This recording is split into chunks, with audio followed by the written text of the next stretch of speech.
Industry best practices for grounding concrete parking lot light poles vary depending on the specific circumstances and local regulations. The National Electrical Code, or NEC, requires all metal poles, including light poles, to be grounded, as outlined in NEC Article 250.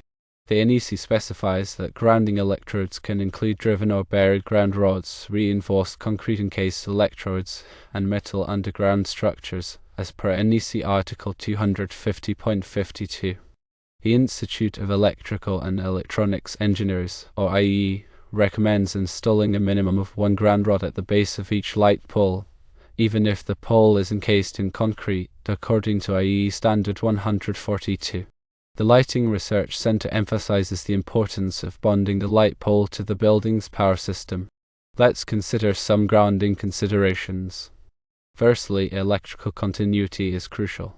Bonding the light pole to the power system ensures electrical continuity and provides a low impedance path for fault currents.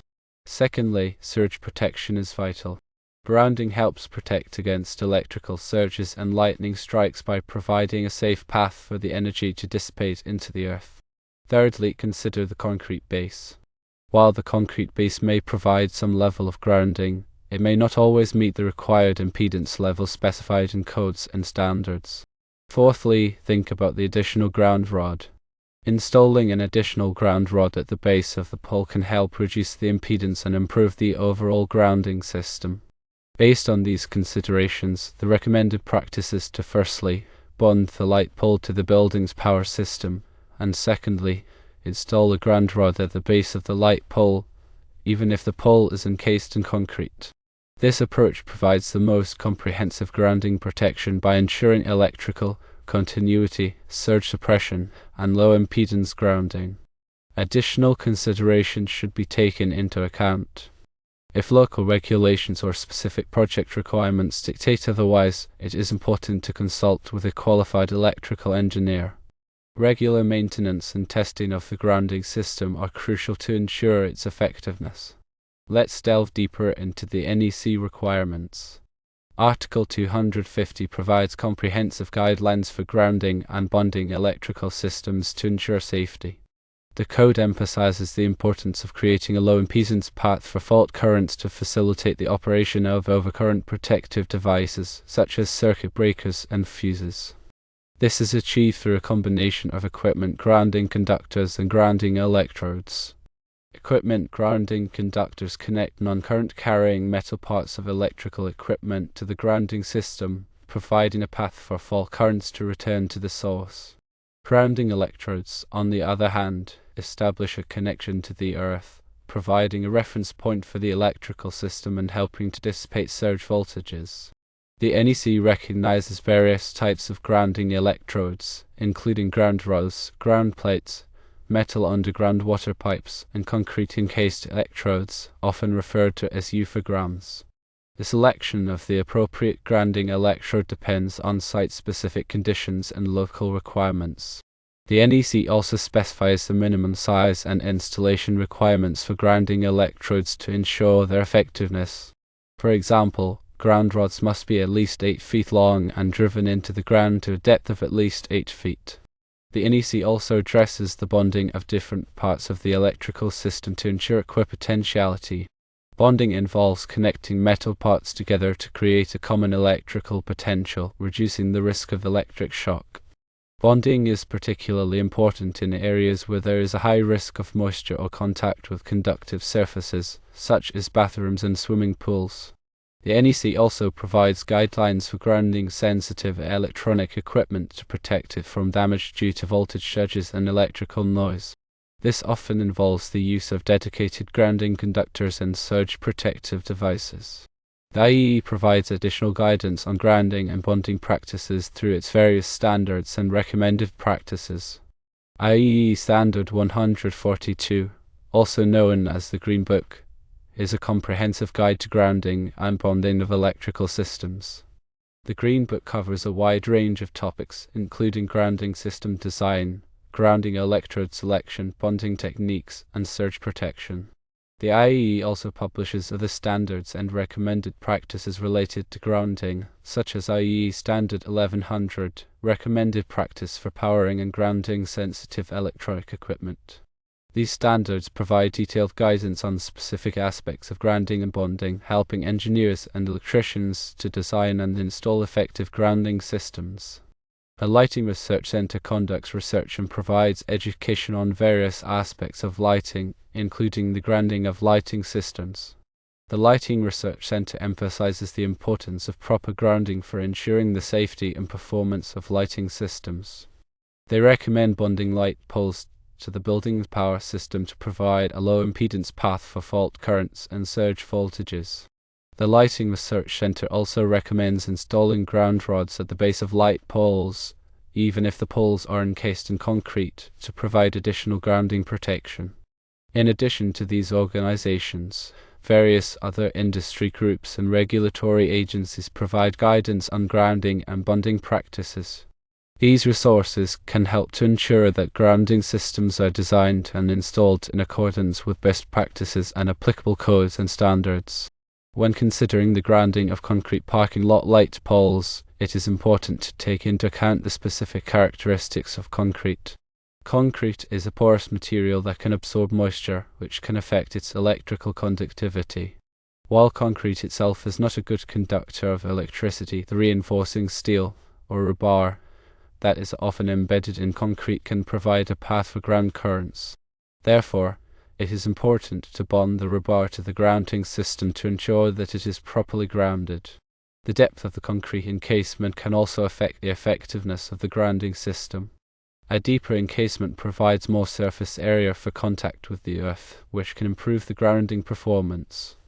However, the concrete must be properly compacted and cured to ensure good electrical contact with the rebar. The type of soil surrounding the concrete base can also affect the grounding performance. Soils with high moisture content and high salt content are generally more conductive than dry, sandy soils. Therefore, it is important to take into account the soil conditions when designing the grounding system.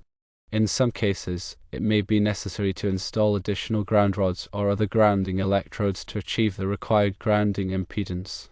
The size and spacing of ground rods can also affect the grounding performance. Longer ground rods provide more surface area for contact with the earth, while closer spacing can reduce the overall grounding impedance. The NEC provides guidelines for the size and spacing of ground rods, which should be followed to ensure adequate grounding protection.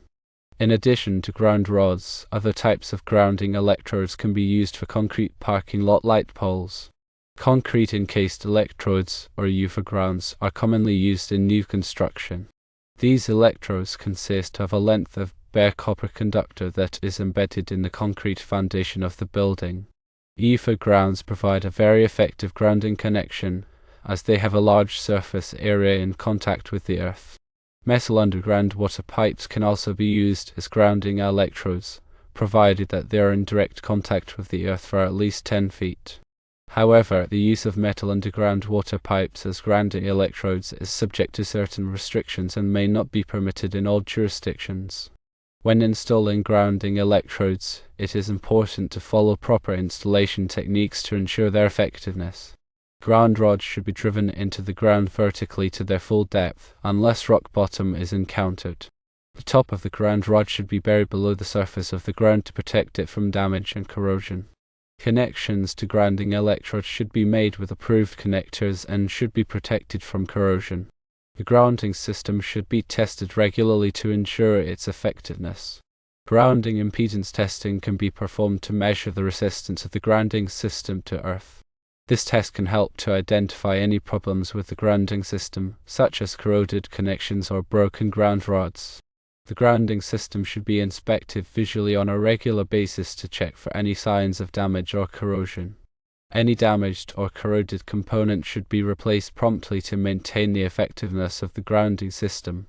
In addition to grounding, bonding is also an important aspect of electrical safety. Bonding involves connecting metal parts together to create a common electrical potential, reducing the risk of electric shock. All metal parts of the light pole, including the pole itself, the luminaire, and any metal conduit or enclosures should be bonded together. The bonding conductors should be sized in accordance with the NEC and should be securely connected to the metal parts. The bonding connections should be protected from corrosion to ensure their long-term effectiveness. Surge protection is another important consideration for concrete parking lot light poles. Lightning strikes and other voltage surges can damage or destroy electrical equipment, including the luminaires and the light poles. Surge protective devices, or SPDs, can be installed to protect against voltage surges. SPD should be installed at the service entrance and at the light poles to provide comprehensive surge protection.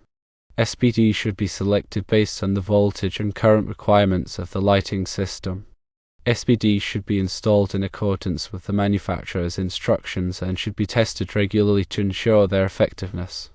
Regular maintenance and testing of the grounding and bonding system are essential to ensure its continued effectiveness.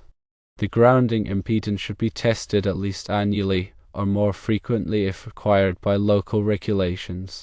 The bonding connection should be inspected visually on a regular basis to check for any signs of corrosion or damage. The SPD should be tested regularly to ensure that they are functioning properly. Any damaged or corroded components should be replaced promptly to maintain the safety and reliability of the lighting system. Consulting with a qualified electrical engineer is recommended when designing or installing a grounding system for concrete parking lot light poles. An electrical engineer can assess the specific site conditions and requirements and can design a grounding system that meets all applicable codes and standards. An electrical engineer can also provide guidance on the selection of appropriate grounding electrodes, bonding conductors, and surge protective devices. Following industry best practices and consulting with qualified professionals can help to ensure that concrete parking lot light poles are properly grounded and bonded, providing a safe and reliable lighting system. In summary, grounding concrete parking lot light poles involves several key steps. Firstly, bonding the light pole to the building's power system is crucial for electrical continuity and to provide a low impedance path for fault currents. Secondly, installing a ground rod at the base of the light pole, even if encased in concrete, enhances surge protection and lowers impedance. Thirdly, regular maintenance and testing are essential to ensure the grounding system's effectiveness. Fourthly, consulting with a qualified electrical engineer ensures compliance with local regulations and specific project requirements. By adhering to these practices, you can create a safer and more reliable lighting system.